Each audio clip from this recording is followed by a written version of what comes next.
Well, hello, Paul.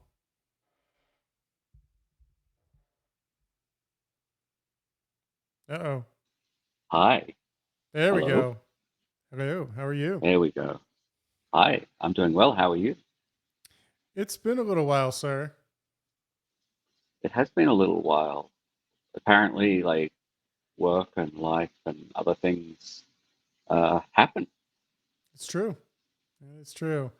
And like only every once in a while can you get to sit down and spend time with your best friend hacking on some code. And you know, we're it's the first time in a while, and we're back trying to get back on the horse here. But before we go any farther, um, who are you? My name is Paul Tchaikovsky, and I am a senior principal Hey. managed OpenShift black belt at Red Hat. And what that means is I am apparently very good at helping our customers use and understand OpenShift as a platform when it comes to doing it in a way that is more cloud friendly versus buying $6 million 3-year subscriptions and hoping they actually use it. Okay. Well, wait, hold on. So you're senior principal general RC2 black belt support contract 4 or something, backup 3. No, it was Second, funnier in my head. second Dan, Yeah, there you go. There you go. It was funnier in my head. It didn't work. it was funny on your Um, head. It was much funnier on your head. I wish I was there. I could have yeah, enjoyed the laughs if I was only inside your head. there you go. There you go. And Eh, you should tell us who you are. yes. Hello. My name is JJ Esker, and I'm just a lowly developer advocate um, at IBM, and my job is to kind of just make technology make a little bit more sense to people, and be a Which personable nerd. you do a very good job of that. Oh, thank you, thank you. And I will make a pre-apology. I am on some pretty terrible hotel Wi-Fi, so if my voice turns into a robot, it is. I have not become one with the robot overlords. I haven't reached singularity. I'm just on shitty high Wi-Fi. Happens to the best of us, my friend. It Happens to the best does. of us. Um, but okay, so let's we normally play around with Kubernetes and OpenShift Hmm. for obvious reasons. But today there's been I've had this link in this tutorial that's been sitting in my back like bar or bookmarks bar forever, and I've never actually sat down and done it. I told Paul about it before our pre-stream, and he's like, "JJ, let's do it." So today we're going to play with something called GraphQL, and I found this tutorial that uh, teaches you to do it with Python. So you can actually build a GraphQL interface to Python to a database to be able to pull some stuff. It's Nice. pretty. What's a good word for it? Verbose and pretty well uh, thorough. That's the word. The thorough is the word I'm looking for. Um, and I threw it in the chat right there. So hopefully you can see it. I'll throw it up on the screen too. Um, Obviously, you can't click it if you're listening to this in the future. Um, but the neat part about it is it will walk us through everything we need to know. But before we go any farther, Paul, Yes. what do you know about GraphQL? Well, I can tell you everything I know about GraphQL in about 10 seconds. So how about I do that? Perfect. It is some sort of alternative or replacement for RESTful APIs. So it's a way to create an API in front of some kind of data source, like a database, Mhm. that will hopefully be less intensive than an like a RESTful API, and maybe be a little bit um, more focused at like doing data retrieval. And given that it has QL in it, I would assume that's actually a pretty good like query language. So something that Mhm. looks maybe a little SQL-ish. No, I hope hopefully we're not making select statements in like get URL requests, but we'll see what happens. Maybe little Bobby Tables can show up and insert himself into a table. There you go. Nice, nice. Good callback. So Good callback. am I right? Yeah, from what I understand, yes, it is an interface to that sits that is the goal is to replace REST. So I don't know about you, but I relatively recently finally understood REST and started leveraging it for a lot of different things. You know, sending those JSON blobs back and forth with get, put, uh, patch, delete, all those Hmm. normal REST calls. Well, unfortunately, as our technology's gotten more advanced, the overhead of sending all of those requests is a lot of overhead. And it's a lot of resources taken. And the one of the goals of GraphQL is to, as Paul said, use more resources more intelligently. Um, but the problem is that there's not really like a a natural way of doing it yet. So there's created some libraries, including Python has a couple libraries, which we're going to do here, which will walk us through putting the GraphQL in front of a Flask app, so then we can talk to it, which will give Okay, us the ability. Go ahead. so let me ask some questions there. So I guess you say we have a Flask app. So I guess we have a database and then we have a Python app, right?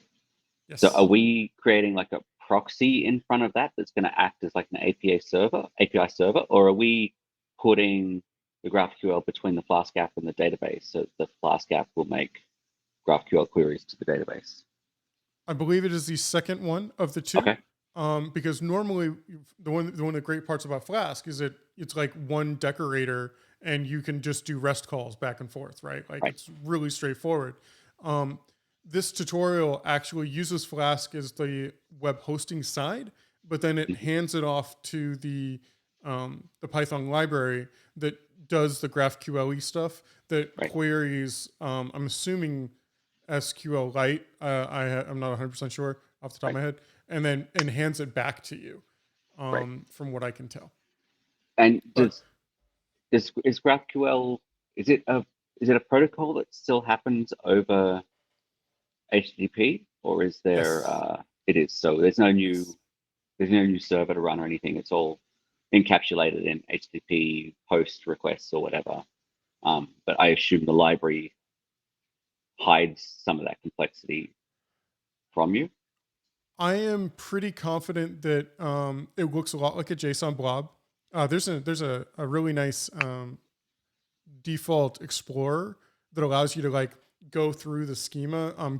Has a great GraphQL backend that you can learn a lot of stuff about, like pulling Mhm. information out of different repos and all with. And then um, it looks a lot like JSON, but it isn't JSON. And you hand it that blob, and then it pulls the data that you're looking for in a very nice, efficient manner. Instead of sending a bunch of JSON blobs Right, back and forth, you're now just sending like one saying, "I want to do this update," or "I want to do this insert," or whatever, instead of going back and forth and doing the handshake that sometimes was required. I think you can do like a create and an update in like one or something like that. So it's the efficiency's there as soon as you start actually leveraging it. Um, I know for a fact that yes, that's a very useful one.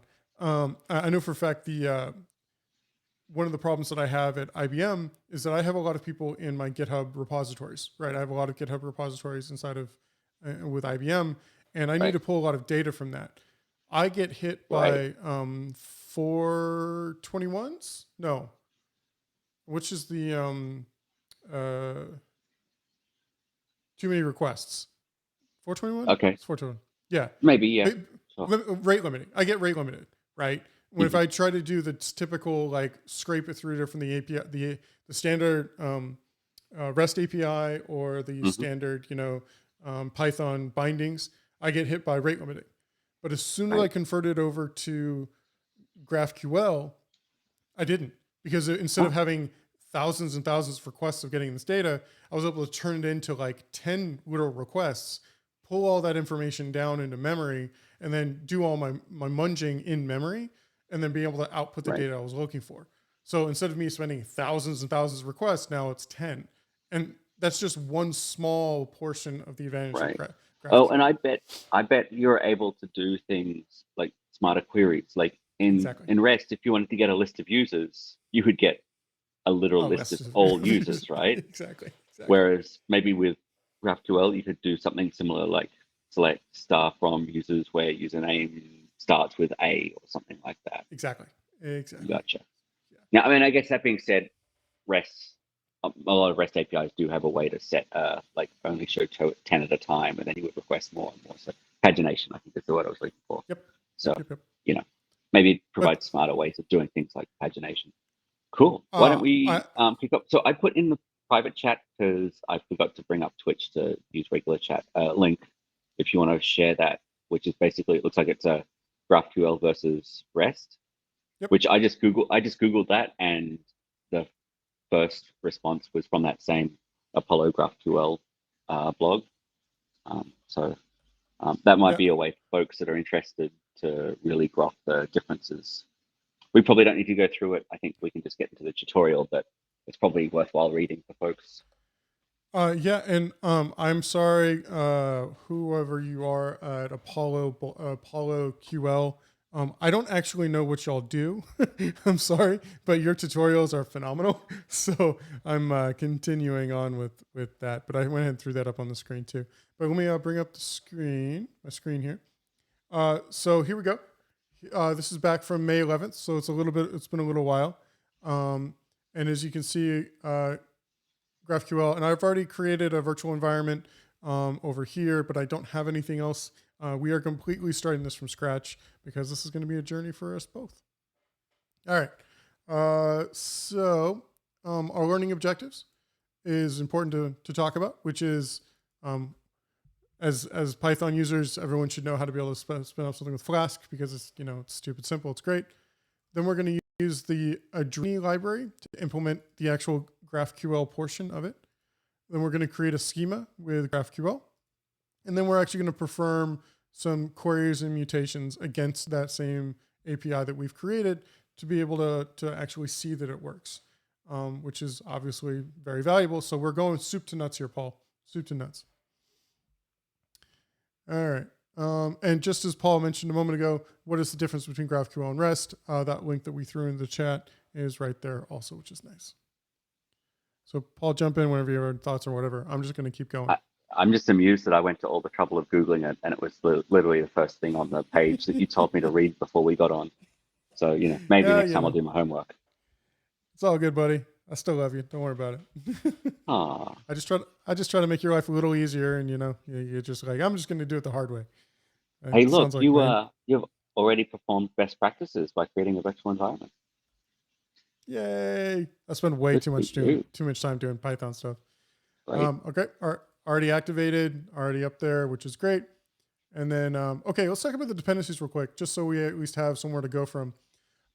So Paul, I've said Flask a few times, but I haven't actually talked about what it is. In your world, what is Flask? Isn't it like a fairly simple web server for Python that lets you kind of quickly and easily build out like a RESTful API server? Yeah, that's exactly it. It's a low overhead, easy to get up and running with like literally 10 lines of code to be able to host an API server, and then throwing HTML on top of it, leveraging something like the Jinja 2 templates. You can actually make full-fledged websites, but it's designed to be very small and can grow what you need compared to something like Django, which is batteries included. Flask is you pick and choose off the buffet table of what you want and build it up over time instead of Django giving you the kitchen sink. Yeah. And I think OpenStack used Flask a lot for all of their APIs, right? That sounds right. Yeah. And in fact, I think they also use Sql Alchemy. So there's a lot of things tickling the back of my head saying, I've seen this before. Yes. So Sql Alchemy is a nice interface in front that talks as a module that Flask can talk to that does all the neat databasey stuff that you don't have to. You can write Python code to be able to create schemas and migrate databases and stuff. Which right. And as a Python user, go ahead. I was going to say, isn't that basically wrapping the Python object or dictionary model around database access? So I can kind of just work with Python dictionaries and it magically turns those into database requests and stores and That's it. retrieves data Yep. from databases. Yeah. Exactly. I Makes remember life things. significantly easier. Yeah, significantly easier. So Adrini here, or Adrini, I don't know what it's called. That is the actual integration for GraphQL. I've never used it. That's what this whole tutorial is for. So we'll see how that goes. And then I don't know what cross-origin resource sharing is, but it sounds important to have. So I guess we're using it. Down here in the corner, you can kind of see we're already doing the installation because, while we're just sitting here chatting, it's nice to have stuff happen. Now, when we do a pip install like this, does it create and or update a requirements.txt for you? It doesn't, does it? Isn't there an extra flag or something to get it to do that? That I didn't realize you could. I've always just done requirements. I can't spell because you're looking at me. Requirements freeze here. If you can read that, requirements freeze into requirements.txt. So then it just dumps it out for me. Yeah, maybe that's what I'm thinking of. Yeah, okay. Yeah. I think I'm confusing myself and forgot that pip freeze was a separate command. Yeah. But Paul, you did catch a good best practice there. It is absolutely a good idea to create a requirements.txt at the beginning of your project to make sure that this is exactly what we are using in our project and what versions. That's so good call on that one. Okay, so the first thing we're going to do here is we're going to just create a simple Flask app. We're going to create a directory called API and then use a _ init.py file as our start. And then we're actually going to create our first API. Yes, this is 1, 2, 3, 4, 5, 6, 7 lines of code to actually create our first API, which is pretty damn cool in my opinion. So API, then new file, init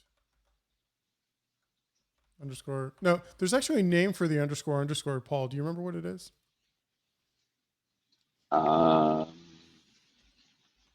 No. Do you? It's like a double snake or something like that. There's some like little term they call _ in the Python world, and I thought it was double snake, but something like that. Yeah, it probably is because they call it a snake case when you have like underscores separating words instead of what Go uses, which is alternating capitals, which is what's that? What do they call that one? Camel case. Yes. So the first one's lowercase, but all the other ones, each word is uppercase. Right. That is camel case. Yes. Right. So it looks like I'm going to go ahead and create the bin include lib directory in this app.py, just so we don't have to do it later. So bin. I know I can do this other ways. I'm just doing it this way because I'm lazy. Include and folder. This is lib. And then we need to create an app.py because people are staring at me. I can't type. And then, so this is the actual application that's going to be running the thing, as it says here. And then we're going to just go from app.py import app, which is nice. And then we're going to come down here and we're going to create a Flask, or we're going to export our Flask app, our environmental variable as our app.py, which is extinct. Export Flask app equals app.py. And then if I type Flask run, by the way, this is the way you should be doing it from now on, using Flask run, because there are some issues not doing it that way. Ooh, already broken. What did we do wrong? Did you? Oh, I'm putting app. Did you actually put the code in it? I didn't save it. I did. Oh, you didn't save it. Oh. Flask cores. Oh. Did we not? There's a whatchamacallit at the end. Oh, nope. Flask cores, import cores. Python from Flask cores. Import cores. It's there. Oh, weird. Yeah, right? Wait, are you running Flask from your virtual env or from your system? Yes, virtual env. I am virtual env. Um,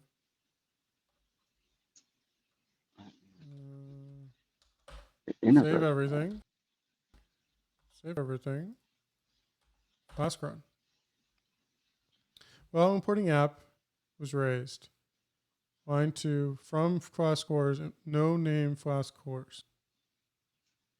But I just you just ran that in Python and it worked, right? Yeah. How strange. Apparently, we're already broken. Just do me a favor. Just do which Flask. Yes. See, you're in your virtual end, but for some reason,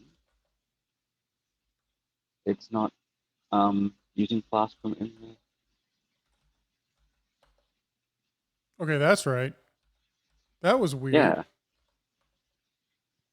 That was very weird. Okay. So try again. I hate computers, Paul. Computers are dumb. Yeah, literally the worst. Yeah, stupid fucking things. 7. My first API. Yay! It only took us 21 minutes. It's a new record for us. Actually, it's true. It's normally much longer. Actually, we'd be at hour 2 by now. It's not. You're not wrong. Okay, so. Oh God. Really? Okay. We're gonna go to elephantsql.com. Well, hang on. Can we just figure out how to do Sqlite? Oh, it's just scroll down. Yeah, it just makes life. Scroll down. Scroll down to where he's doing the DB config. Right, and then just figure out what we need to do to change that to be Sqlite. Because the rest of the code should be the same. It's just the ORM endpoint that changes, right? So. Okay. Yeah. All right. Hang on. So Sql Alchemy, Sqlite tutorial. Yeah. So luckily, Power Projects has something for us right here. Here we go. Right there. So we can just import it and then create the database and then create the object and actually create the database and return the DB. Okay, that should be everything we need, right? Yeah, I think so. Because there's nothing. Oh, we don't care about you anymore. Because that's all the models, and there's nothing crazy about that. Right. So we want to add Sql Alchemy to our init. Right? Yes. So. Yeah. And then we also want to add Sqlite to our init. So just import Sqlite, I think it was. Oh, yep. Good call. Import Sqlite. And that's built in, so we don't have to install anything on that one. Right. And then we need to do our app config there. There we go. We need to create our database right there. And the app config, as you said, was... do we need the Flask for import G? We do. That one, right? Yes. So all we need is the DB equals line. DB equals line. This one? No.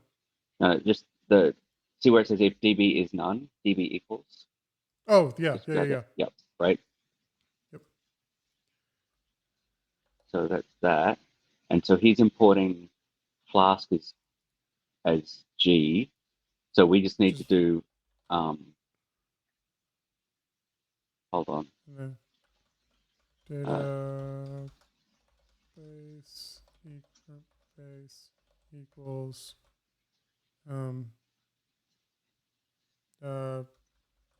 GraphQL.db.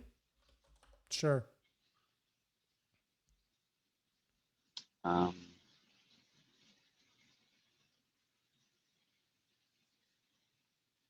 Yeah, we don't need the Sql Alchemy. part. We've effectively done that same thing. I'm not sure we need to be doing that G underscore database. I feel like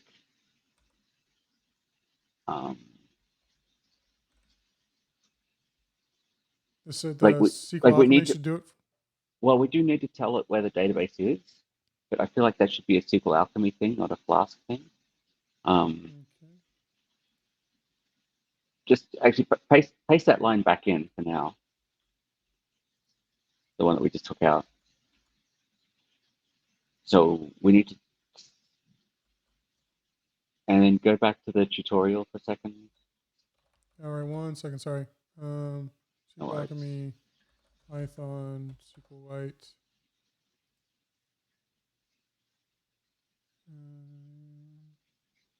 Yeah, I really should just have this over here. Hang on. Yeah, that's what's happening because you were doing Flask directly, whereas here we actually want to use SQL Alchemy. Yes, exactly. Should be in here somewhere. Where is it? No. Wait, this is actually reading it. How's it reading it? Oh, this is pulling it from data or CSV. Where is it? Oh my God! What really? Come on. Working with SQL Alchemy model.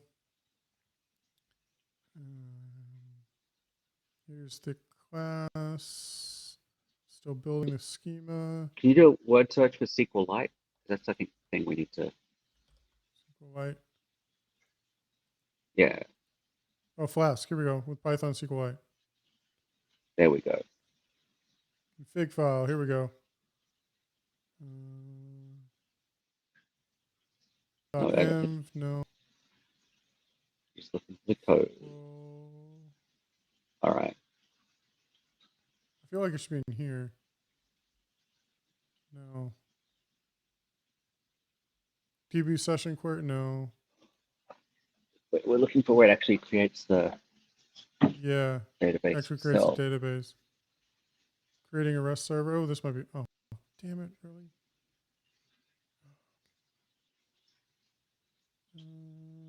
I'm not seeing it. Create a blueprint. That's later. There's a REST. Here's a REST call. We were talking about that earlier. There's a route that creates the REST call that gets some posts. FYI, for anyone who might be watching. Tell me you're Googling this too in the background, Paul. What's that? You're Googling this too in the background, right? I'm trying to, yeah. Okay, good. Okay, here we go.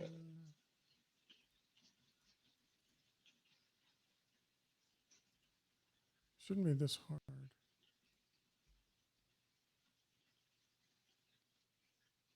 Oh, here we go. If we do the SQL Alchemy database URI and we do Sqlite : / and then the path.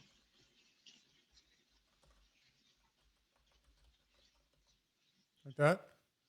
Right? And then GraphQL.db.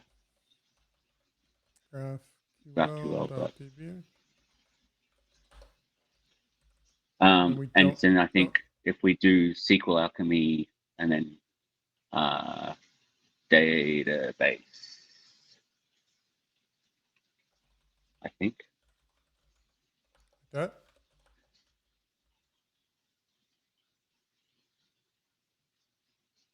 Oh, I guess that would make sense, right? Hold on. Nope. Database URI. That's what it needs to be. Excuse me. SQL Alchemy database URI.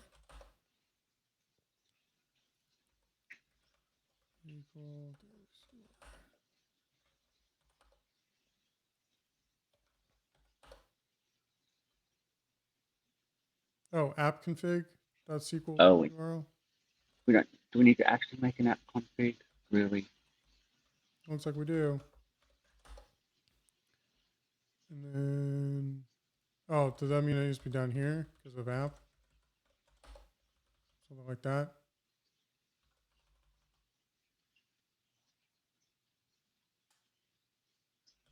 And this becomes app.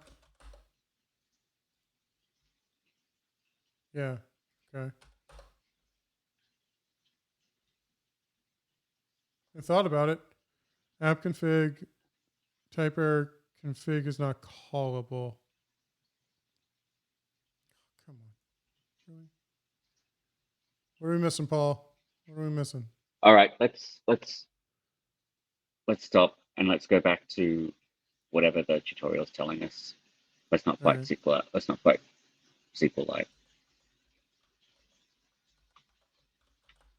Okay, all right. Oh, that could be it right there. We just didn't do this config right here. Well, okay, one last one. One last one. One last one.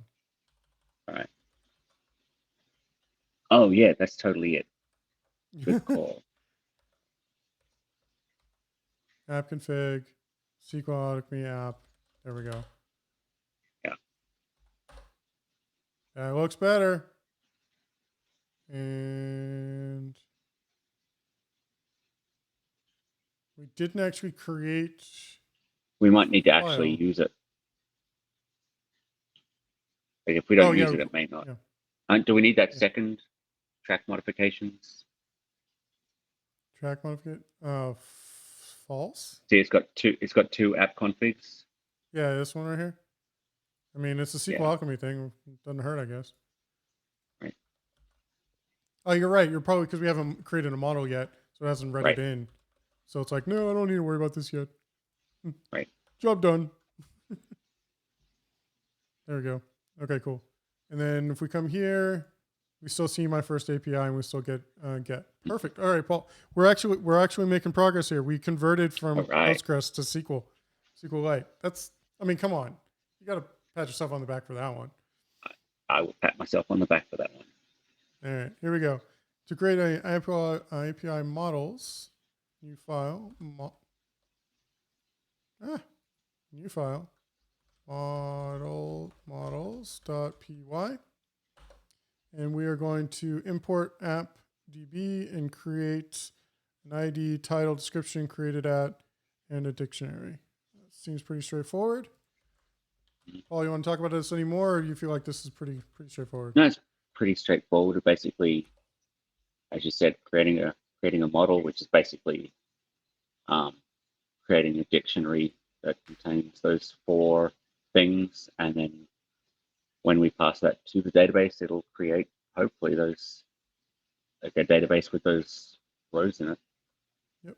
And then what we're going to do is come around here and then import our DB, and then from API also import our models, which is probably next time we restart it now, we'll kick it off because now it's like, hey, there's something here. Import models. All right. At this point, we can use the Python interactive terminal to create our table and add some records to it. Let's do that. First, let's open a Python terminal by running the following command. So we're going to come over here, and we are in it. We are in now Python. We are now inside of it, and we are going to go from app import db. And keep an eye over here to see when our database actually is created, which should be now. Create all. Oh, it's 3 slashes, Paul. It's 3, not 2. Oh yeah, it's 3. Wait, no. Oh wow, is it really 3? It is 3. It tells us down here. Oh, and then it's 4 if it's an absolute path. Wow. Yep. Amazing. Computers, man. Computers. Computers are the best. Computers are the best. All right, so let's try this again. From app import db, and then db.create all. And what do we have there? Boom. We've got a database file. DB. Yeah. All right. First line, second line, we create all, creates the tables based on the model. So we actually now have a database with that table in front of it. Nice. Right. Did we pip freeze to get Sqlite into our requirements? Calling me out again, my friend. Calling me out again. There we go. It's in there. All right. Now, if we actually wanted to, we could run. Actually, I think I have one. Sqlite Studio. Look So at in you. theory, in theory, I should be able to come over here, add a database as Sqlite 3. And we're going to go ahead and go to watch my insane way I organize stuff. Where is it actually? I don't actually know. Can you drag and drop the database into the app? I was just going to do that. Test connection. Cancel or okay. Amazing. There we go. And then if we come here, we connect to it. We see that inside of there. So we should be able to write a, what do I do with a thingy to search for it? What the fuck? You have to maybe click on the table or something.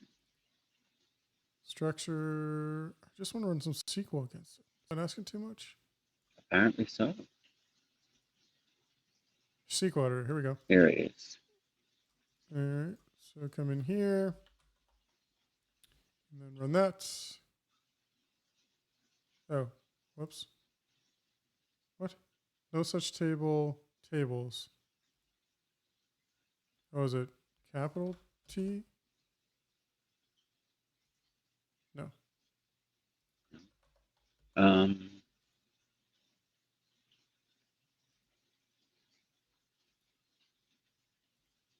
Well, anyway, we know it's there. I bet you this isn't a valid Sqlite query. Ah, good call.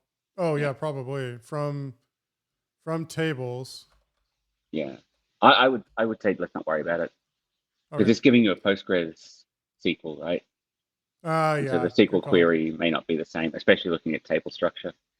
Yeah, good call. Good call. But we know it's there. We opened up and Right. saw the actual tables in there, so that's good. Right. So it looks like we can now again just import the database and dump some data into it from the Python CLI. Looks like it. And I'm going to go ahead and just do that again to make sure we have it. And then we're going to do from datetime, import datetime. I've always hated that with a passion. And then import a post against it. There we go. And then current date is datetime date today, which is a mouthful. So if we do print current date, there it is. That's what we're expecting. New post, create a new good morning, description, morning. There we go. Seems pretty reasonable. Here we go. So then if I come over here and I do print new post, and that's it. That is a post of the post, an object that we created from our own model. So then we should be able to add that to our session, our connection. And then we commit that to our database like so. And I know we can't see it how we wanted to, but now if I bring this up here, go into here, team post, no.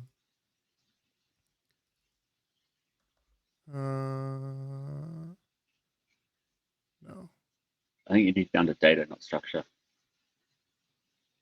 See the menu at the top? You're under structure. Oh, cool. Yep, good call. There we go. Good morning. Thank you, Paul. I got you, Pete Boo. There you go. Description, exactly what we put in there. I mean, we could put another one in if we wanted to, but I think we're safe to say we trust it. All right. So now we have a web API connected to a database. Now we're ready to generate actual GraphQL or GraphQL. Sorry, not SQL. All right.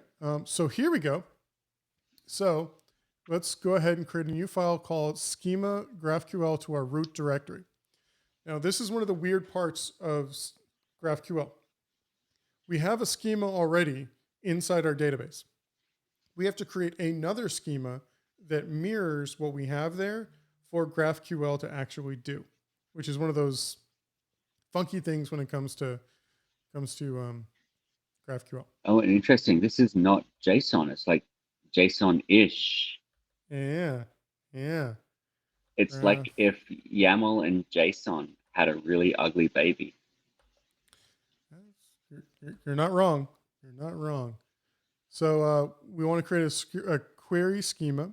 We have our post here, which gives us an ID. And these bangs, I believe, are required. That's what it means, is required. And then the type that comes out is a post result here, the success or a failure, and then the actual query there. It is weird, admittedly. It is weird. And I called the file wrong. Shit. Rename. Graph. Not Sql. QL. We'll look at that another time. So there we go. First of all, we have, excuse me a second. Someone got the COVID. Yeah, right. First of all, we have a schema type defined at the top. This determines what kind of the operations the client can perform. So you can actually change the different types of performance. So you can do updates and things like that. This one, we only say you can only query our database. Now, can only perform query operations. Next, we have the post type. You will notice the structure of the post is identical to our post model, which is accurate. ID, title, description, created at from earlier. This post result defines the structure of the response object and when we query for all our posts in the database. Again, these are decoupled. So as a human, you create this new model, you add something to your model, you have to add this to your schema also for GraphQL, which I think is really weird, but that's a different conversation. It would be interesting to see if someone builds like a helper that will, like an ORM, but for GraphQL, that will look at your object and create this file. But then I also wonder if that also may produce interesting security things, because there might be parts of your object you don't want to make variable. Very good point. That is a very, very good point. So, yeah, let's not unpeel that onion. Right. That gets in weird places. Similarly, the post result represents the response, and we query the first post of the database. Finally, we have the type query. I'm talking too much, so I'm coughing like crazy. This type defines the query operations where our client can perform. Currently, we have two queries: list post, grab all the list posts from the database, and get a post. We say one specific ID. List post right here, we get all of them.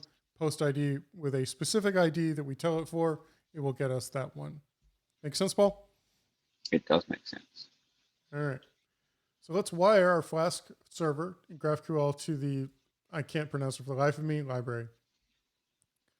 All right.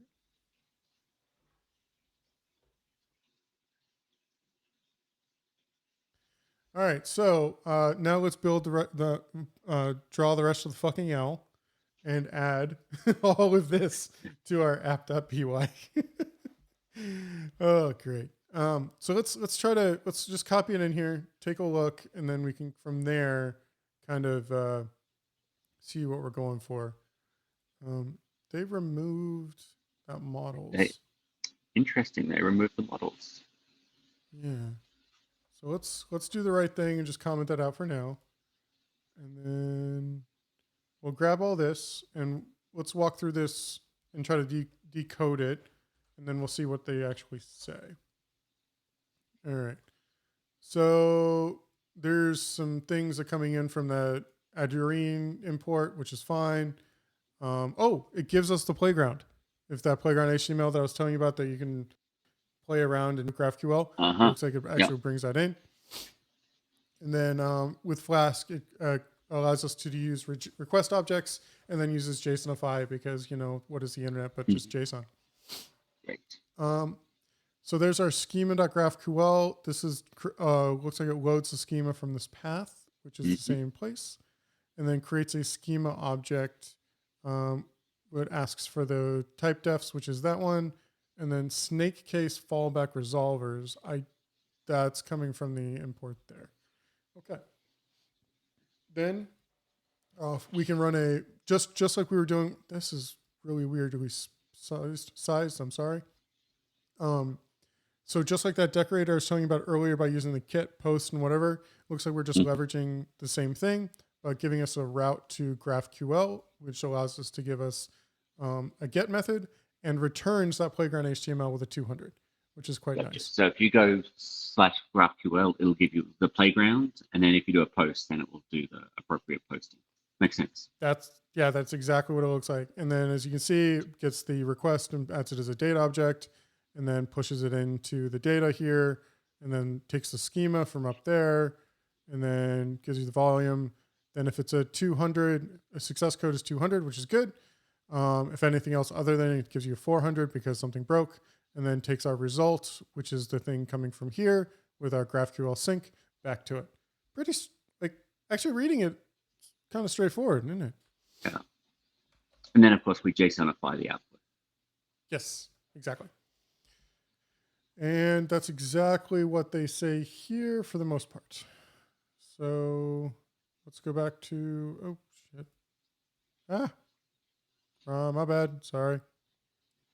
Go back to here, and we'll go ahead and Control C, and we'll Flask run this.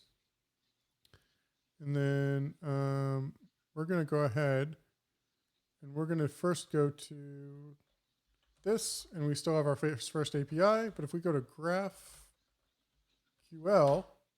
no. Wow. GraphQL.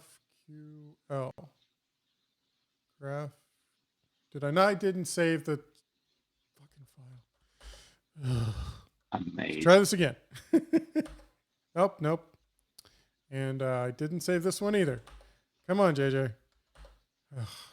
Mickey Mouse over here. There we go. Okay, so now we've read everything in. So if we come here, there we go. We got a playground. Ooh, look at this. Yeah. So we can actually write our query, our mutation directly to it, and then play it against it, but we're not going to do that quite yet. And then, Oh, great. Now we need a GraphQL IDE to build our queries. You can. Yeah, you can, but we're not going to do that. Okay. Don't worry about that. And then luckily they have the example one right here, which is very small. So bear with me for a second. Enhance. Yeah, it's an image, unfortunately. But we're going to do query example query. I spelled query right? Yeah. And then do list posts. As you see, it's already auto completing it. Did you see that? It grabbed that for us. And then success, errors, posts, and then ID, title, which this should all seem familiar, right, Paul? Description, and then created at. So if we run, no. List posts. Did you mean post? Should it just be post? According to this, it's posts. But did we type something wrong there? Nope. No, it says post. Hold on. Create list posts. So, list posts. Success. Is there a chance you have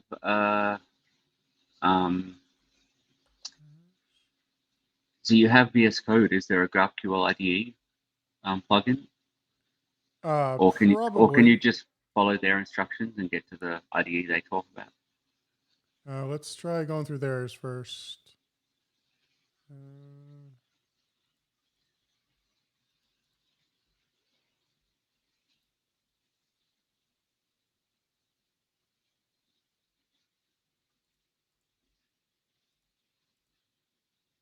Sign up with GitHub. Oh, really? Come on.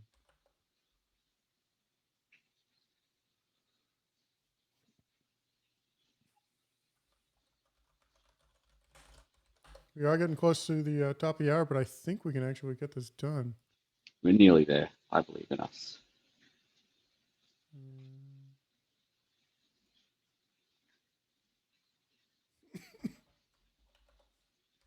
I almost never use Chrome for this, so bear with me.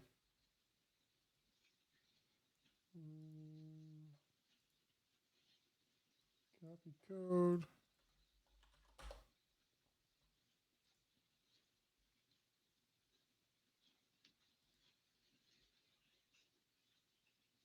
And choose name for the graph, select development type, development, and then localhost endpoint. Oh, so this actually talks locally. Interesting.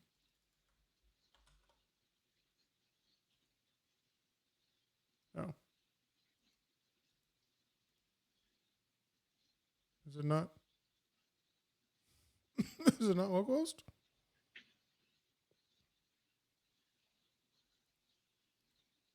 Unable to connect to server.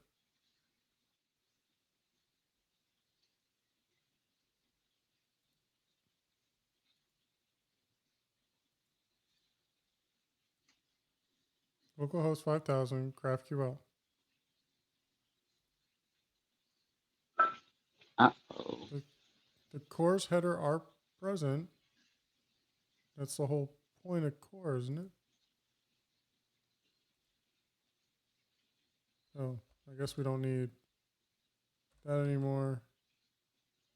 And that's not actually doing anything. So let's stop this. Start this up again.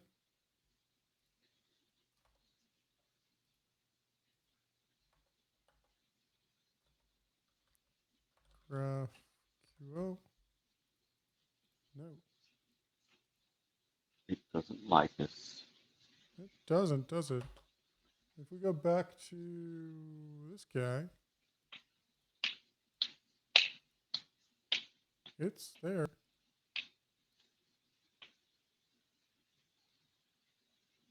Did I spell something wrong here? No. It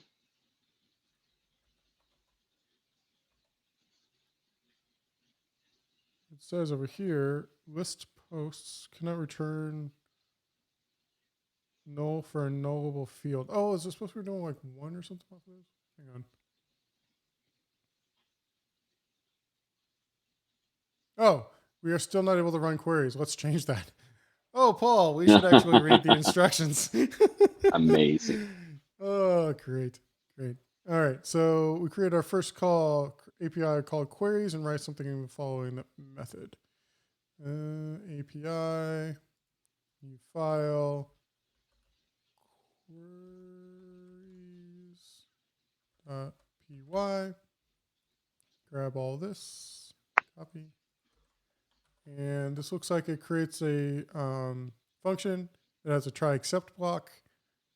Basically just takes the posts from a dictionary in the post class that we've created, outputs the post for some reason, and then creates a payload and then tags that against the success of true and the post. If something goes wrong, I guess this makes sense, right? We have to actually write the function that does the query that you're actually trying to get to. Yep, agreed. Just as we said before, self-explanatory, we're trying to query all the posts in the database and return the payload dictionary. When we research, let's make the changes to the app file, and that should be back at app here. So what's changed here? That is a good question. I'm assuming it's down here. Get JSON. No. Object query.set field. Yep. There we go. And that is under, oh, and we also need this API queries. We've got to pull in that function from the actual place. I know my Python. I know things. All right, so we don't actually need the models anymore. There we go. Line 6, we're importing the resolver. When we create the object instance and specify line 9. The same. Yep. And then restart the server.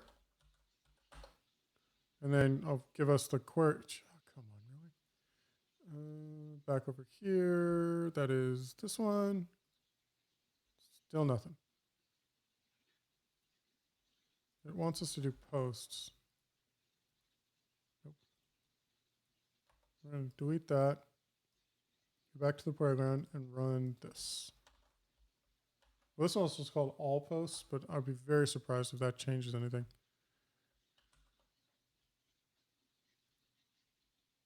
Post. Oh, did I screw up the model calling it post or something?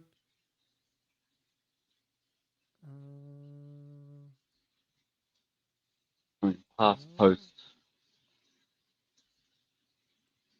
No. I mean, this was all copy pasted, so you couldn't have. Yeah. So it really doesn't like the word post. Posts. And then it throws, can it return a nullable? Run it. Put post back in there and run it again.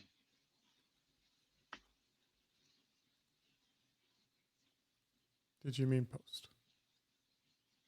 That post result came from the schema. This is the thing down here, right? Yeah, right. I copy and paste. I did not type this one out.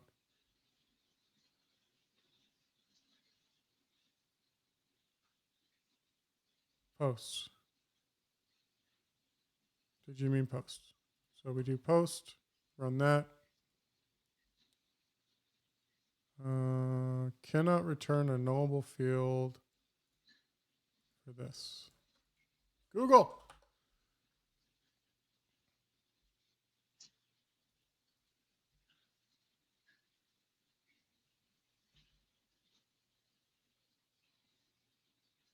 It's never a good sign when spectrum.chat shows up.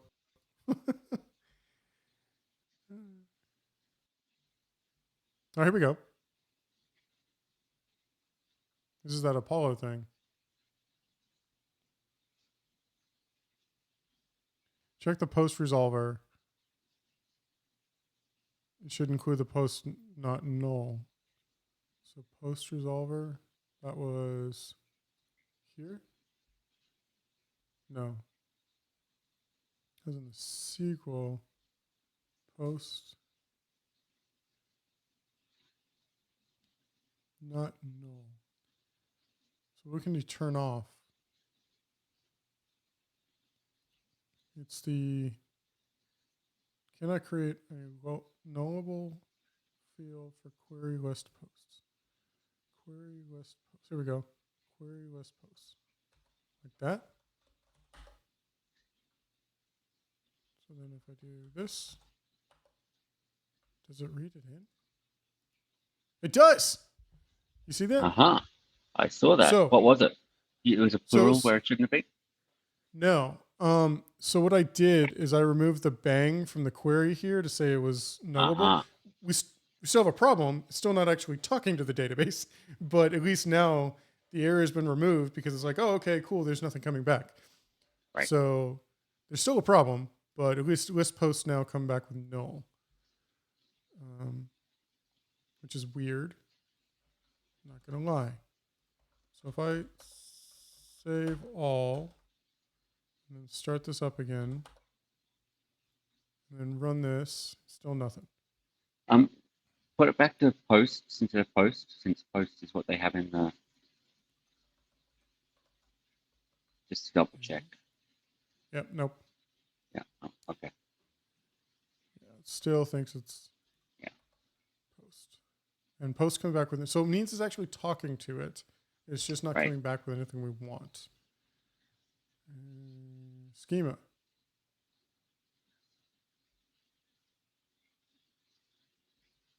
Interesting. This still has a bang on it. Did you stop and start it? I did. Did you save the? I did. That's interesting. That's a problem for another day, I guess. Right. So back to the guide. Does it actually show you should get a proper response now? Yep. It does. Right here. Let's try this. Oh, okay. We're in the weeds now. So we're just trying to get all posts. So let's look at the code again. and find where it's doing the DB query for list posts. DB query for list posts. I guess it's the queries file.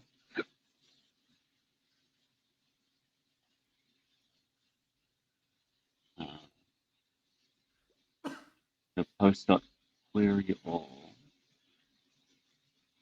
It pulls in from the model.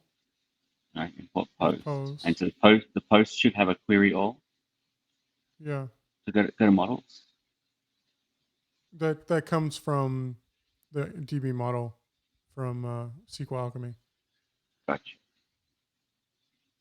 And then create all the columns. Yeah, I mean, it's pretty straightforward. Did we forget something over here? I don't think so.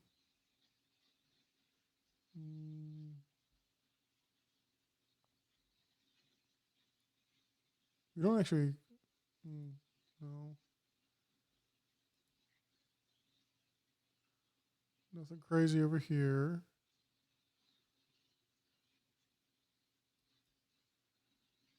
And we create the dictionary, we query all. Yeah, it makes strange sense. It's actually printing this stuff out, right? Because, oops, it actually was printing the stuff down over here, right? Well, actually, no, hold on.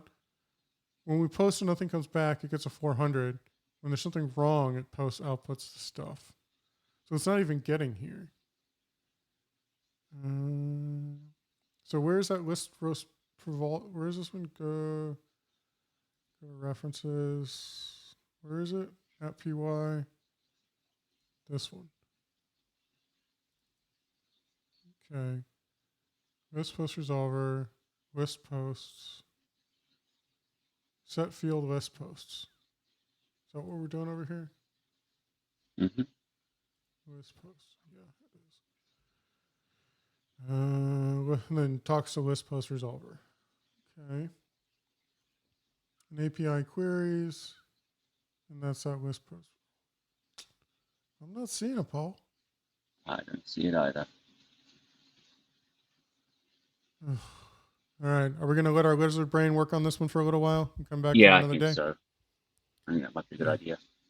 Yeah. I mean, I can smell it. I can smell it. Right. We're close, but we're just not quite there. Okay. Well, not a big deal. It happens. Yeah.